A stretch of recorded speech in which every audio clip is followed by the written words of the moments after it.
હવે જોઈએ સમાચાર વિગતવાર। રાજ્યમાં ખાણીપીણીની વસ્તુઓમાં જીવાત નીકળી હોવાના બનાવો સતત સામે આવી રહ્યા છે, ત્યારે અમદાવાદના રખિયાલ વિસ્તારમાં વધુ એક એવી જ ઘટના બની છે। જાણીતું રેસ્ટોરન્ટ વિવાદમાં સપડાયું છે। રેસ્ટોરન્ટમાં ગ્રાહકને પીરસવામાં આવેલ દાલ ફ્રાયમાંથી વંદો નીકળતા વિવાદ વકર્યો હતો। અમદાવાદ શહેરની વધુ એક જાણીતી રેસ્ટોરન્ટ વિવાદમાં સપડાઈ છે। રખિયાલ વિસ્તારમાં અજીત મિલ 4 રસ્તા પાસે આવેલી સિટી પોઈન્ટ રેસ્ટોરન્ટમાં ગ્રાહકને પીરસવામાં આવેલ દાલ ફ્રાયમાંથી વંદો નીકળ્યો હતો। આ કારણે હોટલ મેનેજમેન્ટ અને ગ્રાહકો વચ્ચે જોરદાર વિવાદ થયો હતો। ગ્રાહકના આરોપો મુજબ પારિવારિક કાર્યક્રમ માટે સિટી પોઈન્ટ રેસ્ટોરન્ટમાં હોલ અને જમવાનું બુક કરવામાં આવ્યું હતું, પરંતુ કાર્યક્રમ દરમિયાન જમતા સમયે લોકોને પીરસવામાં આવેલ દાલ ફ્રાયમાંથી વંદો નીકળ્યો હતો। આ બાબતે જ્યારે હોટલ મેનેજમેન્ટને જાણ કરાઈ તો તેમણે ગોળ જવાબ આપ્યા। ગ્રાહકે આરોપ લગાવ્યો છે કે રેસ્ટોરન્ટમાં એસી પણ બંધ હતું, જેના કારણે લોકોને ભારે હાલાકી વેઠવી પડી હતી। આ મામલે ફરિયાદ કરાઈ છતાં પણ સમસ્યાનું નિરાકરણ કરાયું ન હતું। રેસ્ટોરન્ટ ધારકો સ્વચ્છતામાં બેદરકારી રાખતા હોવાના અને ગ્રાહકોના આરોગ્ય સાથે ચેડા કરતા હોવાનો આરોપ ગ્રાહકોએ લગાવ્યો હતો। આ ઘટનાનો એક વિડીયો પણ સામે આવ્યો હતો। જો કે આ ઘટના બાદ લોકોમાં સવાલ છે કે કેમ આટલા બનાવો બનવા છતાં પણ એએમસીનું આરોગ્ય વિભાગ નિષ્ક્રિય છે। શહેરનો આરોગ્ય વિભાગ ક્યારે તેની ઘોર નિંદ્રામાંથી જાગશે? શું આરોગ્ય વિભાગ કોઈ મોટી દુર્ઘટનાની રાહ જોઈ રહ્યું છે? લોકોના આરોગ્ય સાથે ચેડા કરતા બેદરકારો સામે કાર્યવાહી ક્યારે થશે? લોકોના જીવન સાથે રમત રમતા આવા બેદરકારો પર કોની રહેમ નજર છે? હા ભાઈ બોલો, શું નામ છે તમારું? મારું નામ ચાવડા લેનિન છે અને બાપુનગરમાં જ રહું છું। અને મારા મોટા ભાઈનો અહીંયા બેબી શાવરનો પ્રોગ્રામ હતો અને અમે જ્યારે આવ્યા ત્યારે ટોટલી સંપૂર્ણ એસી બંધ હતા। અને પછી મેનેજર જોડે વાત કરી તો મેનેજરે કીધું કે ટેકનિકલ પ્રોબ્લેમના કારણે એસી બંધ છે। તો ટોટલી પબ્લિકનો અમારો ફ્લો ચાલુ થઈ ગયો હતો, પણ જબરજસ્ત ગરમી હતી તો પણ અમે આ ઉપરના મેનેજરને વાત કરી તો પણ કોઈ કમ્પ્લેન્ટનો નિકાલ ના આવ્યો। અને અહીંયાના બધા ટોટલી બાપુનગર છે, ગોમતીપુર છે, રખિયાલ છે, અમરાઈવાડી છે, ટોટલી બધા અહીંયા મેન સેન્ટરમાં અહીંયા ઘણી વખત આ હોટલમાં અમે લોકો આવ્યા છીએ, પણ વારંવાર આ હોટલની આ જ તકલીફ હોય છે કે ભાઈ એસી બંધ છે અને ટેકનિકલ ખામી છે, પૈસા પૂરા લે છે, સર્વિસના નામે એકદમ ભંગાર સર્વિસ છે।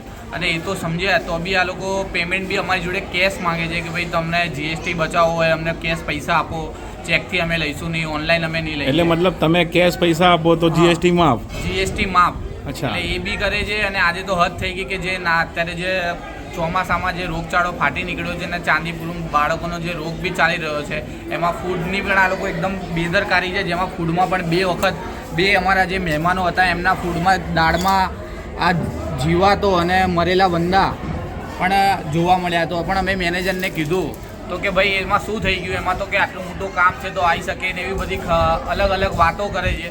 અને અહીંયા અમારા બીજો પ્રસંગ છે, આની પહેલાં બી આવા પ્રસંગમાં આવા બનાવ બનેલા છે અને આજે અમારા ઘણા બધા મહેમાનો આ વાત સાંભળીને જમ્યા વગર પાછા જતા રહ્યા છે। એટલે મારી એ જ અરજી છે કોર્પોરેશન ખાતાને કે તમે ફૂડ ખાતાને અહીંયા મોકલો અને આ હોટલની ટોટલી ચકાસણી કરો કે આ ફૂડ પોઈઝનિંગ થઈ શકે છે। બાળકોને અહીંયા ઓછામાં ઓછા 150થી ઉપર બાળકો આવ્યા હતા, એ લોકોના મા બાપો એમને જમવા નથી દીધા અને ઘરે જતા રહ્યા છે। એટલે અમારા પ્રસંગની તો પૈસા તો ઠીક છે, પણ અમારો પ્રસંગ જે કહેવાય ને કે અમારો આખો કન્સ્યુમરનો જે પૈસો જે અમે આ લોકોને આપીએ છીએ ને સર્વિસના નામે અમને આવી જે કહેવાય ને કે એકદમ બોગસ થર્ડ ક્લાસ સર્વિસ આપે છે।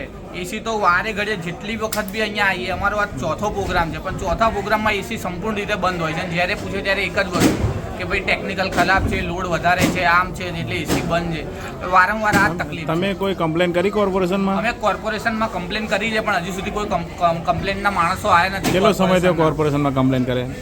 એનો 2 કલાક જેવો સમય થયો છે અને એક આ મેસેજ આવ્યો છે કોર્પોરેશનનો। એવું કહેવાય છે કે આ હોટલના જે મેનેજર છે એનું સેટિંગ છેક ઉપર સુધી છે, એટલે કે કોઈ તમે ગમે તેને ફોન કરો પણ કંઈ નહીં થાય કે અમે આગળ વાત કરી છે ને એવું બધી વાતોની ચર્ચા કર્યા કરે છે। એટલે મારે કોર્પોરેશનને સરકારને એટલી જ અરજી છે કે આવા જે આ લોકો ફૂડના નામે ને જે બાળકોને જે રોગચાળો ચાલી રહ્યો છે અત્યારે એનું કોઈ સરકાર ધ્યાન આપે। અને અમે કમ્પ્લેન કર્યા પછી 2 કલાક સુધી ખાલી મેસેજ જ આવ્યો છે, કોઈ માણસો આવ્યું નથી।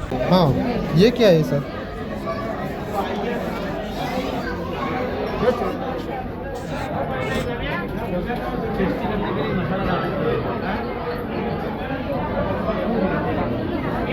ये छोटा बंदा जैसा आता है ना, वो गटर में से निकलता है, वो है।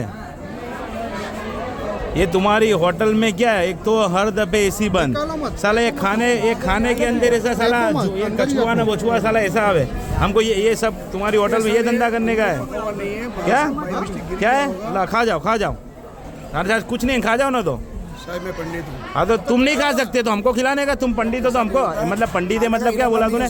हम खाएंगे तू नहीं खाएगा ऐसा? पंडित मतलब तो तू साले नहीं खाएगा और हमको खिलाएगा ऐसा नहीं? तू ऐसा बोला तू बोलता है पंडित है मैं नहीं खाऊंगा तो हम खाएंगे, ये हम खाएंगे। तूने ऐसा बोला तू पंडित है तो तू नहीं खाएगा तो हम खाएंगे। आप मुंह में डाल रहे हो तो क्या? तो तू ऐसा बोल तो हम ये हमने देखा नहीं होता तो हमने ऐसा बोला नहीं तू नहीं खाया तो हम ये हमको खिलाने का। तो ये सब फूड ऐसे ही हो गया ना, सब फूड ऐसे ही हो गया ना। बाउल ले लो, हाँ बस ले लो, बस तुझा अभी तेरा करते हैं। Bureau report Janadesh news Ahmedabad.